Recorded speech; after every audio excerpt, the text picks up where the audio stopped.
win their second straight Stanley Cup.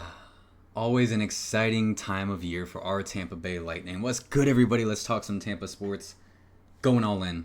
Again, JBB said, F them picks. The window is open. We're attacking it. And that's exactly what they do. Filling in the holes this team has needed. The fans have said, we need more depth. We need more depth. Third, fourth line, etc. They do exactly that. Today, the Tampa Bay Lightning acquire Oliver Bjorkstrand, the return of Yanni Gourde, a 5th-round pick, and prospect Kyle O'Coin. Did they give up a pretty penny? Yes, they did. 2 first-round picks, one in 2026, one in 2027, a second-round pick in 2025. Mikey Acimont, thank you for your services. Always appreciated your energy, aggressiveness, fight that you gave to that 4th line. And the Red Wings also went to chip in. Lightning gave them a 4th-round pick as well. So, that's a lot. That's a lot. But it is exactly what this team needed. Are there going to be people out there that say the Lightning gave up too much? Of course there is. Even within our own fan base, even though we know what we do at the deadline, this is what we do.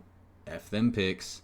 We're going all in. They've been doing it for a long time now, and the fall off has not happened. It just hasn't. They continue to be competitive, continue to fight, and this, I think, really, puts them up there with the top dogs in the NHL. 1,000%. Really, what are you severely questioning about this Lightning roster now? Goalie, Vasilevsky is back, by the way. If you have not noticed, what is he tied for 2nd in the NHL in save percentage? The Big Cat is back. First line, don't even got to talk about it. Second line, don't got to talk about it. Third and fourth line, that was it. And when you bring in Bjorkstrand, which probably moves up to that second line with Hagel and Cirelli, that means, guys can move back. And it looks pretty. Here's a look at some potential lines for the Tampa Bay Lightning with the addition of Bjorkstrand and Yanni Gourde. So like I said on that second line, Hagel, Cirelli, Bjorkstrand, boom, boom, boom. You're looking really good there. Then on that third line, this looks so much better than it used to. Nick Paul, Yanni Gourde, Gage. And then that fourth line, you got Chaffee, Girgensons, Glendening. This is good. This is good. Cam Atkinson was waived today, so once again, no longer with the Bolts. He was not part of the trade. He was just waived to, you bring on 2 guys, you trade 1 guy, someone has to go. Ended up being Cam Atkinson. Thank you for your services throughout this season. But this looks great. This looks very good, and I'm excited. Let's take a look at the guys, shall we? We'll start with Yanni Gourde because we already really know about Yanni Gourde. We know what he brings, the aggressiveness. I mean, he kind of is like a Mikey Acimont, but definitely an upgrade in terms of what he can do with the puck. Just get under your skin. Frustrate the other team. Aggressive, hustle. That's Yanni Gourde. And that's why we love Yanni Gourde. That's why he was a fan favorite while he was here. And even when he was with the Seattle Kraken, I was rooting for him with the Kraken as well. Highest point total in his career, 64 points in 17-18. Since he left the Lightning after winning back-to-back Stanley Cups, 48 points in 2021-2022, 48 the following year, 33 the next year, and this year is at 17 points.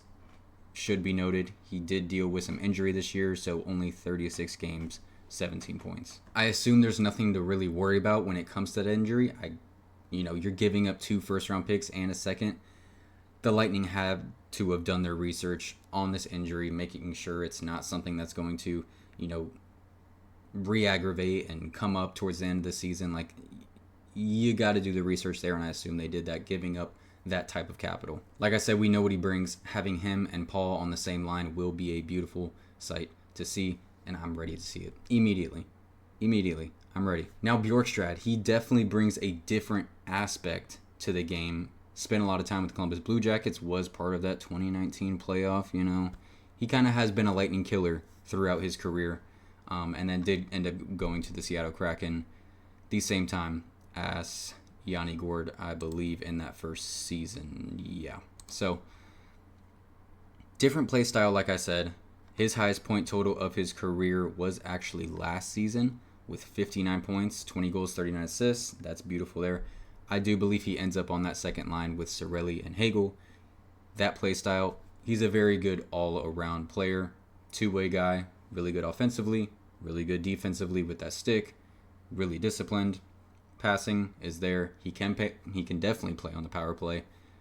Good shot. I mean, it's just the all-around player. A second liner, it feels a lot better having a guy like Bjorkstrand on the same line as Cirelli and Hagel than it does to, last game Gergensen's was playing on that line. I mean, the game did go well for the Lightning, but you know what I'm saying, like Gage or Geeky, like Paul, makes a lot more sense to have a guy like this on that second line with those type of guys. There is no reason to think like the Lightning are not in that top echelon now, like chasing that Stanley Cup. There's no reason to believe that they are not part of that. Like I said, this was the issue. They've addressed the issue, and now we see how it plays out. Yanni Gourde, there is no transition needed. He can just fit right back into John Cooper's system. Bjorkstrand may take some time to get things down with Hagel and Cirelli, but there's plenty of time, still, 20-ish games left in the season to get that down, and come playoff time, ready to go, ready to make a run. A note on the Yanni Gourde contract, 75% of that was retained. 50% by the Seattle Kraken, 25% by the Detroit Red Wings, which is how they ended up with their 4th-round pick. So the Lightning are only holding 25% of that Yanni Gourde contract, which is a nice thing. Yanni Gourde is a unrestricted free agent at the end of the season, so we'll see what happens there. Could someone make the argument it's a good amount for these two players? You can make the argument, but your window is open. Are you going to what are you holding on to a 27 and 28 first-round pick for? Probably going to be a late first-round pick. What are you holding on to that for when the time is now? You know what I'm saying? Kucherov in his prime, Vasilevsky, same. Hedman's getting up there. McDonough's getting up there. You got Hagel buzzing. That Cirelli-Hagel duo has just been fantastic. And having a guy like Yanni Gourde behind them on the third line who plays that similar style, maybe not as skill-based as those two, but under their skin, defense, good forecheck. The time is now. Julian Breezewell understands that. I think he said in his press conference today, like, I'd rather fail trying than failed to have not tried. And they're clearly trying to get this next cup, which, if it happens 3 cups in 5 years doesn't sound too bad to me, But still plenty of time till that happens. Until then, make sure we're getting the line pairings down. The connections continue to grow, especially with Bjorkstrand. If he ends up on that second line, that's a big deal that connection gets going with those two guys alongside of him. And just hopefully going to the playoffs with momentum. I mean, the momentum is very high right now with how the Lightning have been playing throughout February. Yes, they drop one to the Florida Panthers, but the next night they turn around with Johansson and net, win 6-2 against a wildcard team.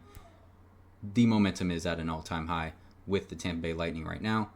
Highest it's been all season, probably the highest it's been over the last 3 seasons. If we're being honest, we're looking at the amount of wins in a certain period of time. This is probably the highest it's been over the last 3 years.